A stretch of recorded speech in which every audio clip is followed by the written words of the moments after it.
सियावर रामचंद्र जी की जय हो। भोलेनाथ की जय हो। और आप सभी आदरणीय श्रद्धालु प्रभु श्री राम के भक्तों का हार्दिक अभिनंदन, हार्दिक स्वागत हमारे इस YouTube के चैनल पर।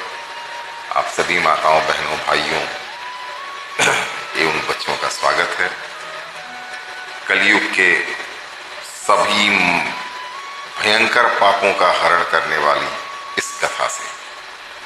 और आप यकीन मानिए, अगर आप प्रभु श्री राम की कथा का पाठ करते हैं 5 मिनट 10 मिनट या सुन लेते हैं कहीं भी, तो आप पाइएगा कि आपकी आत्मा को बड़ी शांति मिलती है, बेचैनी आपकी खत्म हो जाती है। ये मैं प्रत्यक्षतः महसूस कर रहा हूं। आपके सारे बिगड़े काम अपने आप पता नहीं कैसे बनते चले जाते हैं। ये मैं महसूस कर रहा हूं, अनुभव हो रहा है मुझे।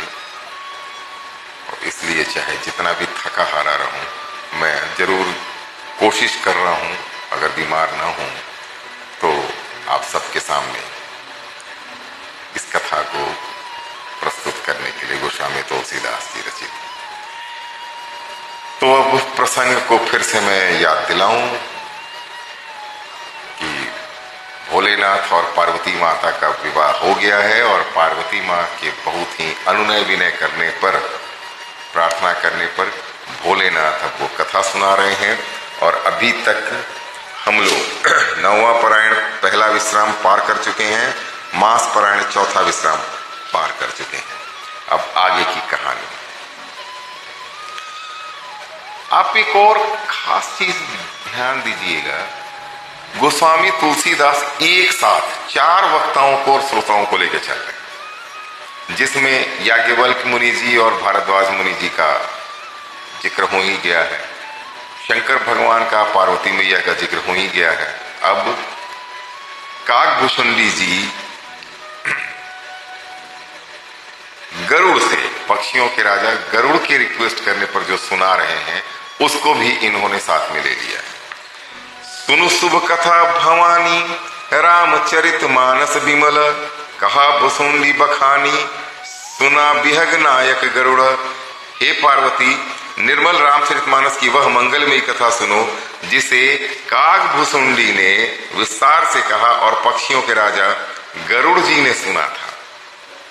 सो संवाद उदार जही, विधि भा आगे कहब, सुनहु राम अवतार चरित परम सुंदर अनग। वह श्रेष्ठ संवाद जिस प्रकार हुआ वही मैं आगे कहूंगा।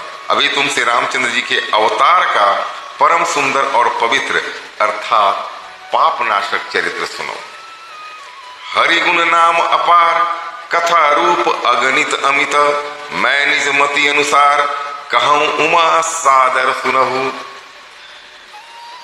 भोलेनाथ पार्वती मैया से कह रहे हैं कि श्री हरि के गुण, नाम, कथा और रूप सभी अपार, अगणित और असीम हैं।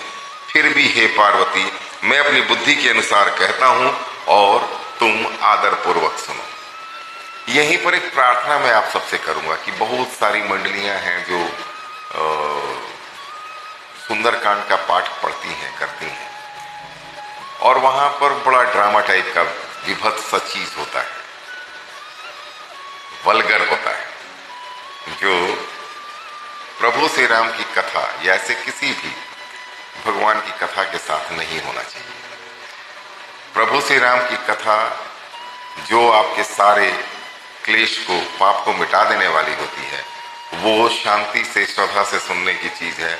यहां पर मनोरंजन का कहीं जगह ही नहीं है।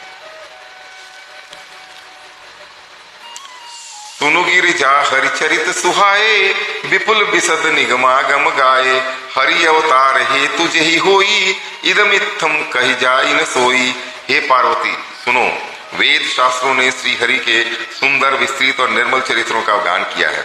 हरि का अवतार जिस कारण से होता है वह कारण बस यही है ऐसा नहीं कहा जा सकता। अनेकों कारण हो सकते हैं और ऐसे भी हो सकते हैं जिन्हें कोई जान ही नहीं सकता है। राम अतर्क्य बुद्धि मन बानी, मत हमार अस सुनहु सयानी, तदपि संत मुनि वेद पुराना, जस कहो कछु कहि स्वमति अनुमाना। हे सयानी, हे बुद्धिमान, सुनो, हमारा मत तो यह है कि बुद्धि, मन और वाणी से श्री रामचंद्र जी की तर्कता नहीं की जा सकती। तथापि संत मुनि वेद और पुराण अपनी अपनी बुद्धि के अनुसार जैसा कुछ कहते हैं, तसमय सुमुखी सुनावहूं तो ही समुझि परई जस कारण मोही। जब जब होई धर्म कह हानि, बाढ़हि असुर अधम अभिमानी। और जैसा कुछ मेरी समझ में आता है हे सुमुखी, वही कारण मैं तुमको सुनाता हूं। जब जब धर्म का ह्रास होता है और नीच अभिमानी राक्षस बढ़ जाते हैं। आप देखिए, यही भाव महाभारत के साथ भी, यदा यदा ही धर्मस्य ग्लानिर्भवति भारत तदात्मानं सृजाम्यहम् करके है वो, वही चीज तुलसीदास जी चौपाई के रूप में व्यक्त कर रहे हैं। तो क्या बोल रहे हैं कि जैसा कुछ मेरी समझ में आता है हे सुमुखी, वही कारण मैं तुमको सुनाता हूं। जब जब पृथ्वी पर धर्म का ह्रास होता है और नीच अभिमानी राक्षस बढ़ जाते हैं। यह राक्षस का मतलब उस जमाने के राक्षस जैसे व्यक्तियों से नहीं था। आज मनुष्य के रूप में, भेष में जो राक्षस हैं, जो विधर्मी हैं, कुधर्मी हैं, बलात्कारी हैं, दूसरों का पैसा धन लूटने वाले हैं, धोखेबाज हैं, कपटी हैं, चरित्रहीन हैं, भ्रष्टाचारी, ये सब राक्षस के कैटेगरी में आ जा रहे हैं।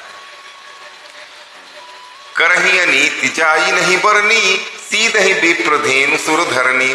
तब तब प्रभु धरि विविध शरीरा, हरहि कृपा निधि सज्जन पीरा। और वे ऐसा न्याय करते हैं कि जिसका वर्णन नहीं हो सकता। तथा ब्राह्मण, गौ, देवता और पृथ्वी कष्ट पाते हैं। तब तब वे कृपा निधान प्रभु भांति भांति के दिव्य शरीर धारण कर सज्जनों की पीड़ा हरते हैं।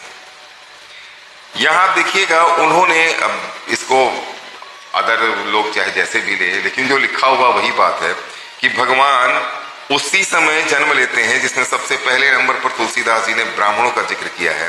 ब्राह्मण, गौ, देवता और पृथ्वी कष्ट पाते हैं, तब तब वे कृपा निधान प्रभु भांति भांति के दिव्य शरीर धारण कर सज्जनों की पीड़ा हरते हैं। और आज यथा स्थिति यही है कि ये चारों तकलीफ पा रहे हैं। ब्राह्मणों को उल्टी सीधी गालियां दी जा रही हैं, गौ माता नहीं रही, कुछ या बहुत सारे लोगों के लिए वो भक्षण का चीज हो गई है, मार के खाने वाली चीज होती है, हो गई है।